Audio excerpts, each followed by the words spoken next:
So, as many of you may already know, I am not the biggest fan of Mortal Kombat. I've played most of the Mortal Kombat games that have came out, but I've always been a much bigger fan of fighting games like Soul Calibur or Dead or Alive. Those fighting games have a much more fluid combat system to me, which I find much more engaging. But Mortal Kombat has emerged as one of the more dominant fighting games in recent years. Now, recently I did a review of Mortal Kombat 1, and spoiler alert, I actually like Mortal Kombat 1 all the way up into the last chapter to where the whole entire game goes off the fucking rails. Mortal Kombat 1 was a 6 out of 10 in my book, but if it hadn't been for the last chapter, it probably would have been a 7 out of 10. So after reviewing Mortal Kombat 1, a lot of people were telling me how good Mortal Kombat 11 and Mortal Kombat XL was. Now, I remembered I own Mortal Kombat X and I have it in my PS5 collection, so I reinstalled it and I decided to dive back in to answer the question, is Mortal Kombat XL as good as I remember? Now, the first thing the game has going for it is the whole entire game can be installed in less than 20 gigabytes. That's a stark contrast to Mortal Kombat 1 having over 100 gigabyte file install size. Anyway, our story starts off with a Johnny Cage monologue. He goes on to explain how millions of years ago, Chinook, an elder god, turned on his fellow deities. Now, Raiden and the other elder gods managed to lock Chinook up in the NetherRealm, but unfortunately, there will always be others that follow in Chinook's footsteps. And because those individuals are always obsessed with conquering Earthrealm, Raiden managed to convince the Elder Gods to enact the Mortal Kombat tournament in order to even the odds. But let's be honest here, we all know how these tournaments usually end up, because even when Earthrealm wins, the antagonists usually just cheat anyway. They're usually like, rules? Fuck the rules. Anyway, in Chapter 1, the first fighter you're going to be playing as is Johnny Cage, because apparently at some point, Johnny Cage and Sonya Blade hooked up and did the electric boogaloo, and now Johnny Cage is working for the Special Forces, or whatever the fuck. Kenshi is also here because apparently this dude is also an operative. Anyway, these guys are flying high until the helicopter pilot catches a fucking scorpion kunai to the face. Now, when these guys turn around, Scorpion is on the helicopter and he just proceeds to start tearing shit up. Now listen, bro, stop it. I like Scorpion as much as anybody else, but come on now, this motherfucker can't teleport. Now Johnny Cage proceeds to go man to man with Scorpion, but unfortunately, Scorpion managed to get the better of him, and Scorpion is trying to impale him. And one thing I remember that I immediately hate about this fucking game is quick time events. This game has fucking quick time events in it. Anyway, Kenshi manages to push Scorpion out of the helicopter, but now we have a new dilemma because now Sub-Zero has arrived and he wants to get in on some of the action. So as we're dealing with Sub-Zero, Scorpion manages to make his way back onto the plane, but luckily, Kenshi also makes his way back onto the plane just in time to pull a Sub-Zero off right before the fucking helicopter crashes. Now we get into our first fight with Johnny Cage and Scorpion, and to be honest, at first the fighting felt really rough, especially coming from a game like Mortal Kombat 1, where the fighting was a lot more streamlined, but eventually I do manage to get used to it, and we do manage to beat the shit out of Scorpion's bitch ass. And listen, I am by no means good at Mortal Kombat. I'm literally playing this shit on normal mode. I usually get the job done with a combination of blocking and basic strikes, and every now and then I'll pull off a devastating combo, but other than that, I'm average as fuck. But as we finish with Scorpion and we go to rescue Sonya, unfortunately we catch a goddamn icicle beam to the back. So now we're forced to deal with Sub-Zero. And I'm not gonna lie, Sub-Zero is kind of a beast here, but he's not as much of a beast as he was in Mortal Kombat 1. But any game Sub-Zero is in, he's gonna be kinda good. Anyway, after you put that motherfucker on ice, Kenshi, Sonya, and Johnny finally regroup and they start to come up with a plan of action. Flashback to Raiden and Liu Kang. I'm not sure if these motherfuckers are in Outworld, but either way, these guys are beating the shit out of a bunch of Quan Chi's minions. Then on top of all of that, Quan Chi has also allied with the corrupted form of a lot of our allies. And I believe these are called Revenants. But I hate how Mortal Kombat does this, because in order to show that a good character is evil or has been corrupted, they usually make the character really pale and give them some weird ass glow to show that they're corrupted. In this case, they put yellow veins all over everybody. It looks really fucking stupid. Anyway, these guys proceed to jump Raiden and Liu Kang. Now when we flash back to Johnny Cage, Kenshi, and Sonya, we see that they have tracked the corrupted form of Jack Briggs to this location. Now, as Johnny Cage, you have to go man to man with Jack Briggs, or at least the corrupted form of this motherfucker.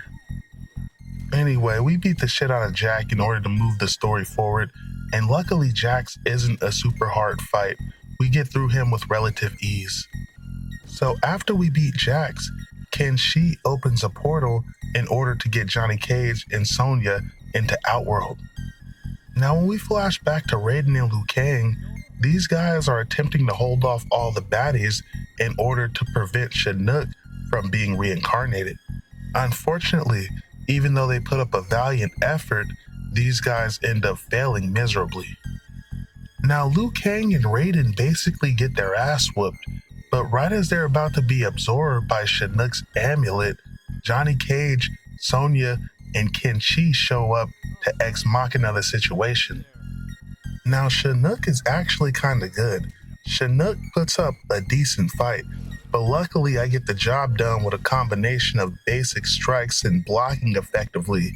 And once Shinnok is defeated, the whole team finally gets to regroup. 20 years later, Johnny Cage is leading a team to the Lin Kuei Temple in order to go on an extraction mission. Now everybody on this helicopter is a descendant of somebody. Cassie is a descendant of Johnny Cage and Sonya Blade, and Jacqueline is a descendant of Jax Briggs. Takaneda is a descendant of Kenshi, while Kung Jin is a descendant of Nightwolf. Now, I really think this is fucking cool to throw in the descendants on the playable character roster because it's a very innovative way of expanding the roster. Too bad they threw this by the wayside in Mortal Kombat 1, but Mortal Kombat 1 had a good story in its own right. That is, until you get up to the fucking end. Anyway, when we flash to Outworld, we get a glimpse of Kodo Khan, as Kodo Khan plans to take Outworld for himself. Kodo Khan and some of the others of Outworld see Mileena as a fraud, an imposter, as she was created in Shang Tsung's flesh pits, so they say she has no true claim to the throne in Outworld. Now Mileena has set up an ambush in order to take them out, and she's partnered with Kano in order to do so. And one thing I remember from playing this game back in the day is I absolutely hate Kodo Khan's moveset. And listen, I'm sure the fact that I'm not good with Kodo Khan is just a skill issue. He just seems really stiff to me. And then on top of that, because I'm not very familiar with his moveset, I keep cutting myself because I'm trying to execute a different move altogether. Anyway, after we beat the shit out of Kano, as we're about to kill Kano, we get third-partied by Tanya. And to be honest, I think this is one of the ugliest versions of Tanya in Mortal Kombat I much prefer her Mortal Kombat 1 counterpart. Anyway, after we deal with Tanya, Kodo Khan goes to confront Melina on the roof, but as Kodo Khan confronts Melina, he ends up getting ambushed by Rain, who ends up throwing him off the roof. And I'm not gonna lie, Rain is kind of beating my ass. Rain was the first fight where I actually kind of lost, and I hate fighting Rain.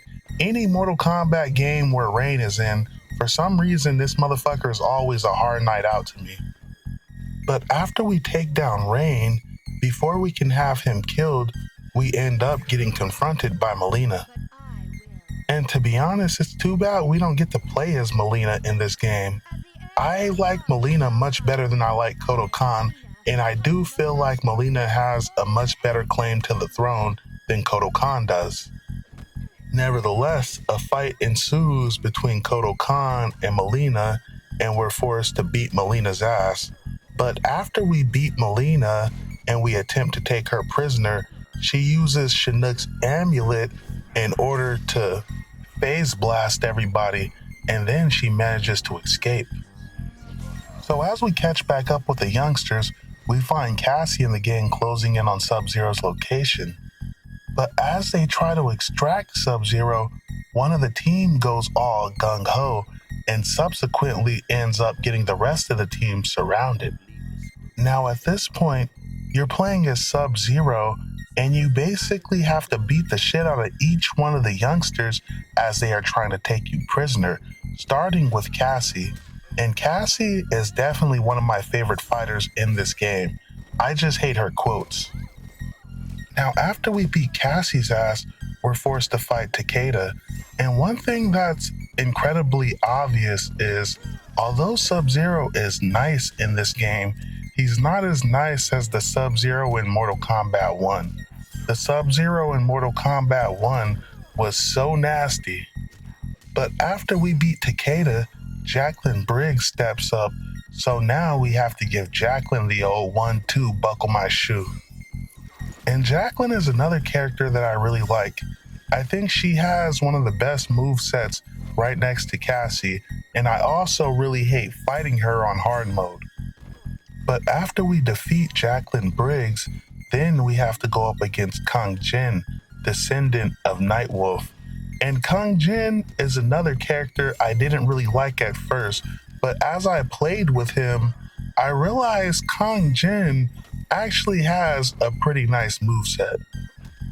Anyway, after Sub-Zero beats the fuck out of all the kiddies, the kids are taken captive, but they're subsequently released because Johnny Cage walks out, because as it turns out, this was all just a test. Or some fucking bullshit if you ask me.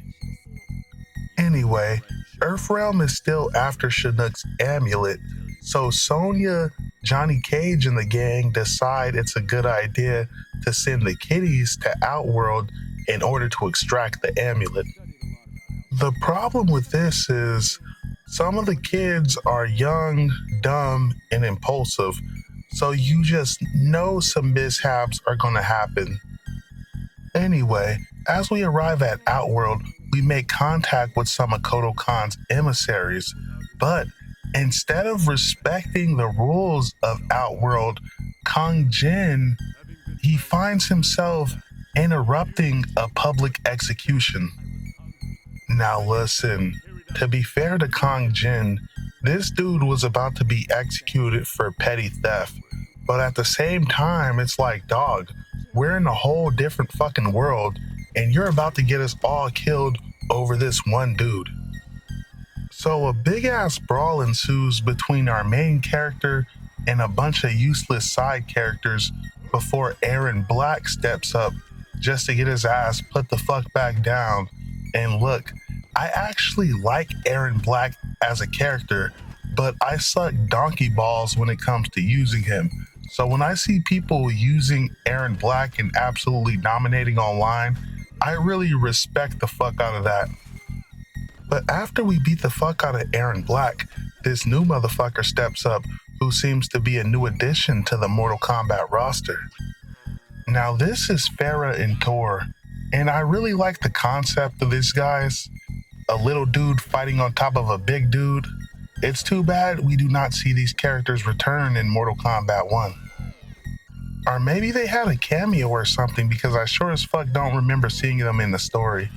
Anyway, as we beat the fuck out of those guys, we get confronted by Devora for causing all this trouble in Outworld. Now, Devora wants to kill us, but she goes and gets Kodo Khan, and as Kodo Khan comes, he's saying some shit, blah blah blah Outworld, blah blah blah honor, blah blah blah some shit, and then Kang Jin basically challenges this motherfucker to trial by combat. So using Kang Jin, we absolutely beat the fuck out of Kodo Khan. And look, this actually felt really satisfying because these are two characters that I don't really like too much, but it felt really good beating the fuck out of Kodo Khan. But as we beat the fuck out of Kodo Khan, he basically agrees to help us, as Kodo Khan is now beholden to us because instead of executing him, we let him live. So now Kodo Khan decides to aid us on our mission. So when we catch back up with Sonya Blade and the gang, she's at a refugee camp as she's searching for Kano, since Kano was seen in this area assassinating people and leaving his signature marks behind. Now Sonya Blade sees through Kano's disguise. I don't know how the fuck this keeps happening in Mortal Kombat, where some dude has some foolproof ass disguise, but some character manages to see through it, but whatever the fuck. Now using Sonya, we're forced to beat the shit out of Kano, and Sonya Blade is another character with a really nice moveset. Unfortunately, I lack the skill in order to use her effectively, but I still get the job done. Now, after we beat Kano, we basically have to stop Sonya from fucking strangling him to death, and to be honest, I say let Sonya kill him, but who the fuck am I? Nobody, that's who. When we flash back to Devora and Kodo Khan, they're reminiscing on a confrontation they had with Melina back in the day. Apparently Devora, Kodo Khan, and Reptile were colluding behind Melina's back, and eventually Melina confronted them. And as Melina confronts them, they claim that Melina has no true claim to the throne due to her being created in Shang Tsung's flesh pits. So these motherfuckers start duking it out, and using Devora, your first fight is going to be against Baraka.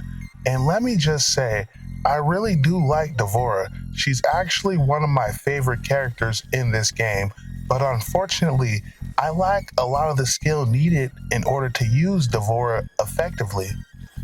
After we take out Baraka, we end up taking Melina captive, and I don't know how she ends up escaping later. That part apparently went over my head. But Devora and Reptile end up bending the knee to Kodo Khan as the new ruler of Outworld. Now when we flash back to Devora present day, she and Cassie are infiltrating Melina's camp.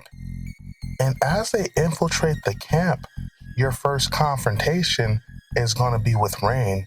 And once again, using Devora, you have to engage Rain, and I swear, Rain is just one of those characters that pisses me off so much.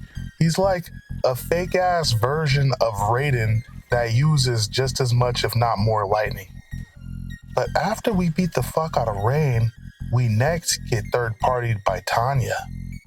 And once again, I think this is the weakest version of Tanya, but I bet there's a lot of people that really like this version, even though I think the Mortal Kombat 1 version is so much better.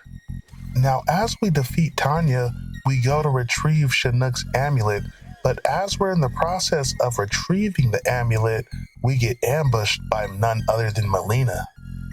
Now, using Devora, we duke it out with Melina, and I did not enjoy this fight considering the fact that Melina is one of my favorite characters. But after we beat Melina, we take Melina captive, but Melina unfortunately is subsequently executed by Devora. And man, I did not enjoy watching Melina be executed. but Devora enjoyed it. Now the amulet is supposed to go back to Earthrealm, but Kodo Khan pulls the old reverse Uno card and decides to keep the amulet for himself, like we all should have known he would. But little does Kodo Khan know, Devora is actually a double agent and she's working for Chinook himself. So as the amulet is being escorted onto a ship, Devora kills the guards and she retrieves the amulet. And look, this so stupid that you got two random ass guards just taking this shit onto a ship. I don't understand why this shit isn't behind lock and key, or why Kodo Khan didn't just keep the amulet on him himself. But once again, who the fuck am I? Nobody, that's who. Back on the farm, we catch up with Jax Briggs as he's fixing up this tractor trailer, and he's being confronted by Sonya Blade and Johnny Cage. And Sonya Blade and Johnny seem to be on some, oh, let's get the boys back together type shit. But Jax is a little apprehensive about the whole thing, as he was once a revenant. But when we flash back to the youngsters, we see Cassie, Jacqueline, and the gang are incarcerated in Outworld. Now, as the youngins are incarcerated, a guard happens by, and Takaneda manages to use his psychic abilities to mind control the guy and get him to release the whole group. So as the youngins escape, they head to the ship in order to retrieve the amulet, but of course they show up too late, but they show up just in time for Aaron Black and Reptile to notice them. Now Aaron Black and Reptile think we're in league with Devora. Now using Takeda, you're confronted by Reptile, and once again you gotta do this quick time event bullshit. And to be honest, if you don't want to do it, you don't have to. It doesn't have any real bearing on the story besides making you look like a little bitch in the moment. Now using Takeda, you have to go man to man with Reptile. And to be honest here, Reptile kind of whooped my ass the first time around, as I could not figure out how to use Takeda effectively, but the second time around, I did manage to put Reptile down. Now your next fight is against Aaron Black, and once again, I was kind of surprised right here as Aaron Black kind of beat the shit out of me, but just like with Reptile, I managed to rebound the second time around. Now after you beat Aaron Black, Ermac steps up. So now you must go up against Ermac, and look, I've always hated Ermac. Who the fuck likes Ermac? Whose favorite character is Ermac? Ermac has never been a crowd favorite. Anyway, after you beat the fuck out of Ermac, the kiddies finally escape. Now when we catch up with Jax, he's on comm with the kiddies as Jax is with a strike team and he's just entered Outworld. And look, this whole sequence feels super unnecessary. This whole thing with Jax just feels hella shoehorned in, like they really wanted to give Jax something to do, so they threw in this whole, oh, let's go assist the kiddies type shit. Now using Jax Briggs, your first fight is against Liu Kang, or at least the corrupted version of this motherfucker. And I will say that Jax does feel exceptionally good to use. I do think they did my man right with his moveset. Although, I don't know if he has a machine gun in this game. If he does, I never figured out how to pull it out. And I know there's gonna be some motherfucker in the comment section like, oh, why didn't you just look at the moveset, bro? And it's like, look, I'm not gonna look at the fucking moveset every time I get to use a new character in the story campaign, because number one, I'm not gonna remember all that shit, especially if it's a character I'm not used to using. Number two, I just resort to the good old tactic of using a different character's moveset and hoping the same rules apply with this character. So after we beat Kung Lao's ass, we get third-partied by Sindel, who ambushes us and uses her voice to scream at us and basically tosses us off a fucking cliff.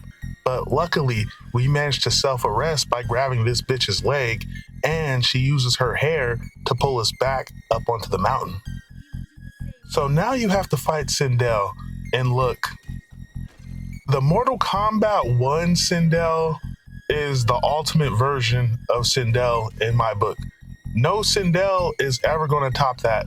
But having said that, The Mortal Kombat one gave me a whole new respect for all Sindels across the Mortal Kombat universe. So after we take Sindel down, we see Corrupted Katana over here kicking ass and taking names, and unfortunately, Jax Briggs has to go intervene. Now Jax goes ahead and enters Quan Chi's lair, but upon entering his lair, you have to do some quick time event bullshit against Liu Kang.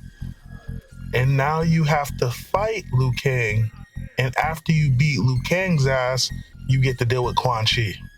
Now this whole sequence with Quan Chi is so ridiculously phony. Quan Chi doesn't really put up a fight whatsoever. Jax basically just walks up to Quan Chi, punches him a couple times, and Quan Chi gives up like a little bitch. So Quan Chi ends up in the custody of Sonya Blade and Johnny Cage and their strike team back on Earthrealm. But out of nowhere, Scorpion shows up as Scorpion is on some give me Quan Chi type shit. Quan Chi must die. And look, Scorpion is not necessarily wrong, but come on, chill, bro.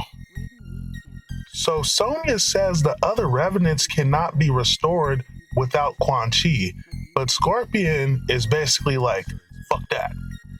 So now using Scorpion, we're forced to fight Sonya Blade, and luckily, even though Sonya is quite the beast, she doesn't give me too hard of a time here, and I'm glad considering the fact that I'm not the best Scorpion user. So after that, Scorpion goes man-to-man with Johnny Cage, but after we defeat Johnny Cage, Scorpion closes in on Quan Chi. And Quan Chi is on some Scorpion, please type shit. But Scorpion just slaps the shit out of him as Scorpion is on some my name is Hanzo Hasashi type shit. So a fight ensues between Scorpion and Quan Chi because we released this motherfucker. And I'm not gonna lie, Quan Chi was actually giving me a bit of trouble. And wouldn't it have been poetic justice if we released this motherfucker only to get our ass whooped by him? Anyway, with a combination of basic strikes and blocking effectively, I managed to get through this asshole. Now, as Scorpion is beating the fuck out of Quan Chi, Devora shows up and she proceeds to engage Scorpion. And look, Scorpion has a fuck ton of ninja here. I don't know if these motherfuckers are Lin Kuei, but whatever the fuck. I don't know why they're just sitting here watching all this shit go down. Now, as Devora proceeds to try and rescue Quan Chi, Scorpion uses the good old, get over here, and proceeds to use his sword to behead Quan Chi. But because this motherfucker managed to say the magic words in time right before he got beheaded, and he managed to barely touch the amulet, this motherfucker still transforms into Chinook. Like, dog, I just watched you be beheaded. Holy fucking plot armor. Anyway, Chinook grabs the amulet and pretty much uses the amulet to just one-shot everybody. The whole thing's pretty anticlimactic. Now, luckily, right after Chinook manages to escape, the kiddies show up in order to help crew that just got their ass whooped. And Scorpion does manage to inform the kids that, they're headed to the Sky Temple. Now, in the next chapter, you're playing as Raiden, and he's basically flashing back to his confrontation with Chinook. Now, Raiden, Liu Kang, and Kung Lao are basically on some reconnaissance type shit as they're spying on Devora and gang. Now, as Raiden goes to confront Devora and Baraka, a fight ensues between Raiden and Baraka. And once again, this whole chapter just feels super unnecessary. It really feels like they threw this whole thing in here just to give Raiden something to do. Having said that, Raiden is pretty nice. I do enjoy using Raiden, and I do beat the shit out of Baraka. Next, we get jumped by Devora, and Devora is trying to give Raiden the old 1-2 buckle my shoe, but luckily, Raiden is kind of that guy, and we do manage to beat the shit out of Devora. Now, Raiden, Liu Kang, and the gang split up because everybody has different objectives, but when we catch back up with Raiden, he's confronting Chinook, and we see everybody has already been corrupted. Now, as all our corrupted main characters surround Raiden, they all proceed to beat the shit out of the Thunder God. And I never understood this whole sequence because, dog, it's fucking raining, and this guy is a fucking Thunder God. Bro, use Force Lightning on these motherfuckers. Anyway, Raiden does eventually manage to get through these guys, but unfortunately Kung Lao managed to hold out from the onslaught. So now a fight ensues between Kung Lao and Raiden. And to be honest, it would be cool if Raiden did additional damage here considering the fact that it's raining, but I know that'd probably be too much to ask. Now, as we take down Kung Lao, Raiden continues on his quest to confront Shinnok before we get confronted by Liu Kang. So now a fight ensues between Raiden and Liu Kang. And once again, I'm forced to beat the shit out of my ally in Liu Kang. Now Raiden finally makes it to Shinnok, who appears to be in the process of trying to corrupt Earthrealm's lifestream. But as Raiden goes to confront Shinnok, it would appear he's too late as Shinnok gets into the lifestream and transforms into a fucking monster. Anyway, when we catch back up with the kiddies, it would appear Kodo Khan is closing in on their location. So the kids retreat into the woods in order to form an ambush for Kodo Khan. In this chapter, you're playing as Jackie Briggs, and your first fight is against Reptile. Now, Reptile is not that difficult in this game, but he's still kind of a beast. In Mortal Kombat 1, Reptile gave me a lot of trouble because this motherfucker could just straight up go invisible. Now that shit's annoying, but luckily we get through Reptile without too much trouble here. Next, as Jackie goes to help Takeda, these two have kind of formed a bond, but unfortunately, there's no time for that as these two get confronted by Ermac, who tries to smash the fuck out of them with a goddamn tree, forcing them to retreat. But as they retreat, they end up trapped between Kodo Khan and a hard place. So while Takeda holds off the other bad guys, Jackie is forced to take on Ermac.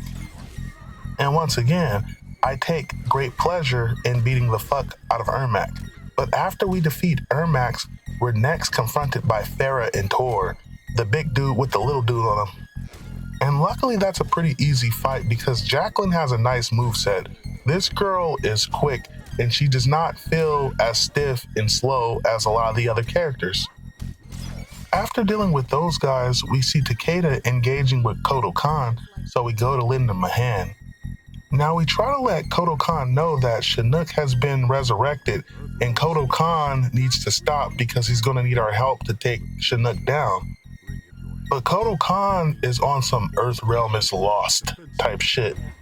So at this point, our only option is to beat the fuck out of Kodo Khan. And look, Kodo Khan does actually beat my ass the first time around, and I was surprised by that, but luckily I do manage to rebound and get in his ass the second time around. Now unfortunately, even though we've defeated Kodo Khan, we're still surrounded by all his goons, but luckily, Sub-Zero and the Lin Kuei show up just in time to Ex Machina the situation. This allows us to proceed on our mission to the temple. Now, as we arrive at the temple, we're stealthing around the place as all the corrupted main characters are colluding in the courtyard. And this time, we're going to be playing as Cassie. And as we go to confront all these corrupted motherfuckers, our first fight is against Sindel. And Sindel luckily doesn't give Cassie too much trouble. Cassie is actually a fucking monster. I think Cassie has one of the best movesets in the fucking game. This girl is an absolute beast. So after we beat the fuck out of Sindel, we proceed on our mission, but we get ambushed by Katana, and Katana actually manages to beat the fuck out of 3 of us at once, and she impales 2 of us with knives. So now using Cassie, we're forced to go woman to woman with Katana, and Katana is actually kind of whooping my ass at first. But luckily, I do eventually manage to get through this bitch, even though Katana is kind of a beast in this game. So we make our way over to our injured teammates to make sure they don't bleed out from Katana's blades. And after we make sure they're not gonna die, Cassie and Kang Jin, being the only two that aren't gravely injured, go to confront Chinook. Now, as we make our way into Chinook's chambers, we see Johnny Cage is immobilized. So as Cassie runs over to help Johnny, Devora comes out of nowhere, and now we're forced to go woman to woman with Devora. And Cassie absolutely beats the fuck out of this bitch. Once again, Cassie is like the best character in the game. Cassie dogs Devora. So Cassie goes to release Johnny, but it's seemingly too late as Johnny looks her in the eyes and he's on some "I love you" type shit, and he seemingly fades away. But apparently Johnny's not dead yet, because Chinook pops out of nowhere and Chinook starts torturing this motherfucker, and Johnny starts screaming like a little bitch. But as Chinook goes to beam Cassie's ass up, the weirdest shit happens to where that green shit, that green aura that normally surrounds Johnny Cage, it goes to protect Cassie, and this bitch is like, whoa, I guess it does run in the family. Well, I guess it does, bitch. It's good to know that that shit can repel a beam from Chinook. One would assume that beam is some of the most powerful shit in the universe, but hey, what the fuck do I know? Now, using Cassie, we're finally forced to fight Chinook. And one thing I really appreciate about this fight with Chinook is it is a fair fight. It's not like those bullshit boss fights back in the day where Shao Kahn would just keep throwing melee weapons at you, and then on top of that, all his attacks were pretty much unblockable. You were forced to cheese that motherfucker. It's like in order to beat the boss's cheese, you could not play legitimately, as you had to sink to the boss's level and try to cheese that motherfucker your damn self. So after we take down Chinook, we go to rescue Raiden's bitch ass, seeing as Raiden got his ass whooped a long time ago. Now as we rescue Raiden, he walks over to the time stream as Raiden is on some "the time stream must be cleansed" type shit. But the kids are like, Raiden, if you get in there, it could kill you. But I'm like, bro, put his ass in there. This whole campaign is all the result of Raiden's incompetence anyway. After every tournament, Earthrealm gets fucked over because you motherfuckers failed to protect it. Everything in Mortal Kombat comes down to the incompetence of the Elder Gods. Anyway, we put Raiden's ass in the time stream, and he reaches out to draw on Chinook's power with some of the shittiest visuals we've seen thus far in the game. Now this actually does work, and it does end up reversing the corruption that Chinook has caused. And that's pretty much the end of the game. Jacqueline and Takeda sit down and have an emotional moment as they hug it out. We carry Raiden's sorry ass out the live stream because this motherfucker is still alive for reasons I cannot explain.